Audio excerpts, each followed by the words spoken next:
Bonjour à tous, Philippe Richard, je viens vous présenter une vidéo sur la théorie d'apprentissage du cheval. C'est vraiment le sujet qui me tient à cœur parce que d'abord elle n'est pas assez enseignée et en plus c'est vraiment quelque chose qui va vous permettre de mieux communiquer avec votre cheval et de lui apprendre tout ce que vous voulez bien lui apprendre. Donc ça va vous permettre de mieux collaborer avec lui. Je me présente, donc je suis Philippe Richard, je suis enseignant d'équitation classique et éthologique. J'ai fait d'abord un monitorat, puis après un instructorat à Saumur, à l'École nationale d'équitation qu'on appelle maintenant l'IFCE, au Cadre Noir de Saumur. Et par la suite, quelques années après, je me suis formé auprès de gens comme Andy Booth et avec le Haras de la Sens pour donc apprendre l'équitation éthologique. Ma spécialité, c'est vraiment le travail des jeunes chevaux, le débourrage et les chevaux difficiles en rééducation. J'ai fait énormément de sport aussi dans ma carrière, donc j'ai fait beaucoup de CSO, du concours complet et également du dressage.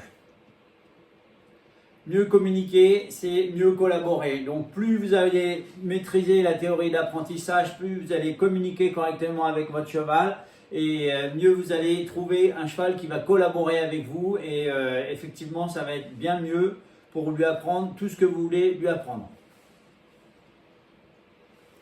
Donc, dans ma partie théorique, je vais vous parler donc, de la théorie d'apprentissage et dans la deuxième partie qui est l'illustration des situations qu'on trouve dans les écuries qui sont des situations récurrentes qu'on peut trouver partout. Donc là, on a les apprentissages associatifs et dans les apprentissages associatifs, donc le cheval peut faire deux types d'associations, des associations attractives et des associations aversives qu'on verra après. Dans les associations attractives, le cheval va reproduire un comportement parce qu'on va lui apporter du confort. Et dans l'autre situation, c'est-à-dire les associations aversives, le cheval va éviter de reproduire un comportement parce que ça va lui apporter de l'inconfort.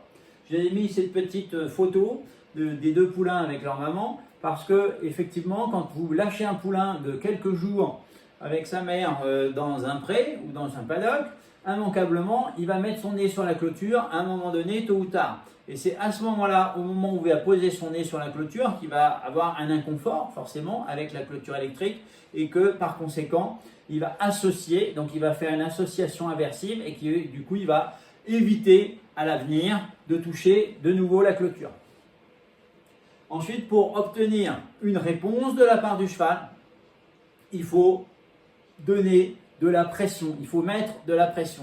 Comment est-ce qu'on met de la pression? On met de la pression de manière crescendo, c'est-à-dire du plus doux vers le plus ferme. Et cette pression, on va l'enlever pile poil au moment où le cheval va donner la réponse. Donc c'est ce qu'on appelle le renforcement négatif. Le renforcement négatif, c'est quand on enlève la pression. Donc c'est pour ça qu'on soustrait quelque chose, c'est pour ça qu'on appelle ça le renforcement négatif. C'est un terme qui est utilisé dans la science, donc chez les éthologues. Et c'est ce qui va nous permettre de vraiment faire comprendre au cheval qu'il a donné la bonne réponse.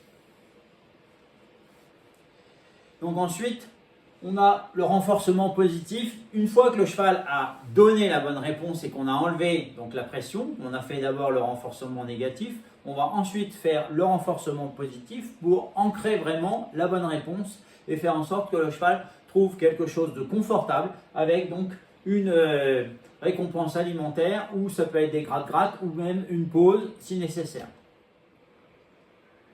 Donc dans les apprentissages non associatifs, on a ce qu'on appelle l'habituation et la désensibilisation. C'est deux choses un petit peu différentes, mais les exercices sont les mêmes. Simplement, dans l'habituation, on considère qu'on a affaire à un poulain qui n'a jamais vécu de situation désagréable, alors que dans un cheval plus âgé qui a été sensibilisé, il va falloir le désensibiliser, donc lui faire accepter un certain nombre de choses. Donc on va utiliser, comme par exemple là sur les photos, le fouet pour faire claquer, ou bien là j'avais un sac de granulés que je faisais caresser le cheval avec, et ce qui permet d'inhiber le réflexe de fuite. Après, il faut trouver un juste équilibre entre désensibilisation et sensibilisation, c'est-à-dire qu'il ne faut pas que quand on désensibilise trop, on risque d'avoir un cheval mou, ce n'est pas le but. mais il faut avoir un cheval calme et posé, et surtout un cheval qui n'est plus dans la fuite. Maintenant, on a 4 situations que je vous ai choisies.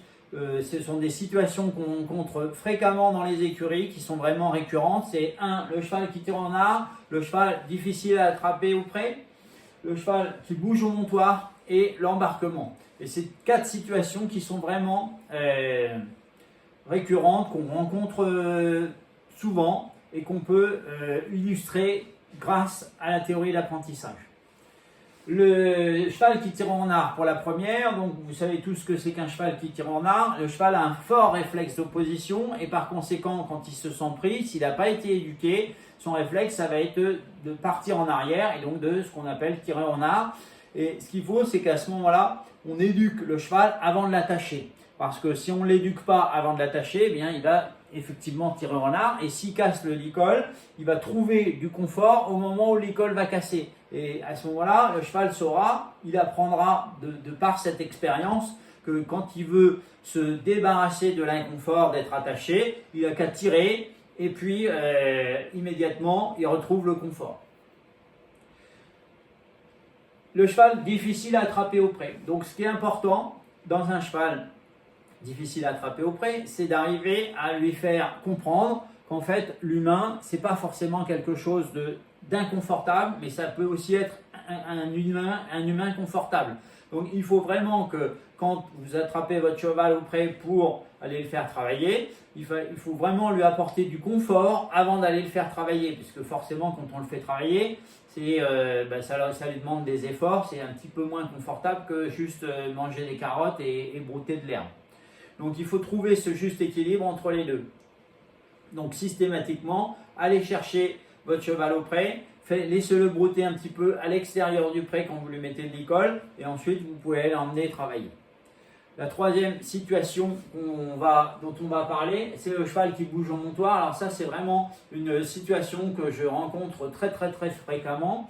Les chevaux soit ne veulent pas approcher du cube ou du montoir, enfin peu importe. Et l'autre situation qu'on rencontre souvent, c'est que ceux qui veulent approcher du cube, ils craignent un petit peu que le cavalier monte sur leur dos et ils ont tendance à bouger également au montoir. Donc en fait, ce qu'il faut, c'est déjà rendre le cube, l'approche confortable. Et pour ça, on a des petites techniques où on va mettre l'inconfort un peu loin et dès que le cheval se rapproche, on va lui donner beaucoup de confort pour que le cheval, encore une fois, fasse une association attractive. Et une fois que le cheval est au montoir, on ne va pas se précipiter à monter dessus tout de suite, mais on va lui apporter un petit moment de gratte-gratte et ainsi de suite pour que le cheval puisse trouver que c'est cool d'être au montoir. Et surtout quand je vais monter sur mon cheval, je vais m'arranger pour me poser le plus délicatement possible sans tomber dans la selle. Parce que à ce moment-là, c'est ça qui fait mal au dos des chevaux et c'est à ce moment-là que le cheval fait une association aversive avec le montoir. Donc attention de bien prendre le temps de vous équilibrer au moment où vous chaussez votre étrier gauche et que vous passez votre jambe droite par-dessus la croupe, de bien vous poser, vous équilibrer et vous poser délicatement. Et là, vous avez progressivement des chevaux qui ne vont pas être mobiles au montoir, mais qui vont s'immobiliser. La quatrième situation, c'est l'embarquement. C'est vraiment une situation qui pose problème à beaucoup de cavaliers, beaucoup de chevaux. Donc ça, c'est pareil, on peut le travailler. Ce n'est pas le jour où vous devez emmener votre cheval d'un point A à un point B qu'il faut travailler. C'est trop tard. Hein, c'est comme si vous vouliez faire passer un obstacle à 1 mètre à un cheval qui n'a jamais passé une barre au sol. Ça ne vous viendrait pas à l'idée. Et bien l'embarquement, c'est pareil. Si je dois emmener mon cheval à 500 km, ce n'est pas le jour où je dois l'emmener à 500 km qu'il faut que je commence par le faire travailler. Donc faites-les travailler en amont et surtout rendez le vent confortable en faisant des associations attractives et en donnant beaucoup de confort dès que le cheval approche du vent ou bien rentre ses 2 pieds, ses 2 antérieurs dans le vent. Donc là maintenant, on va parler de mieux se former pour mieux collaborer. En fait, ce qu'il faut, c'est vraiment comprendre que la théorie d'apprentissage, c'est quelque chose qui s'enseigne. Et plus vous allez la maîtriser, mieux vous allez communiquer avec votre cheval, plus il va vous comprendre, plus vous allez collaborer et vous allez avoir une belle relation avec votre cheval. Donc, n'hésitez pas, allez-y, formez-vous Et n'hésitez pas à cliquer sur cette vidéo pour vous abonner à ma chaîne YouTube. Au revoir.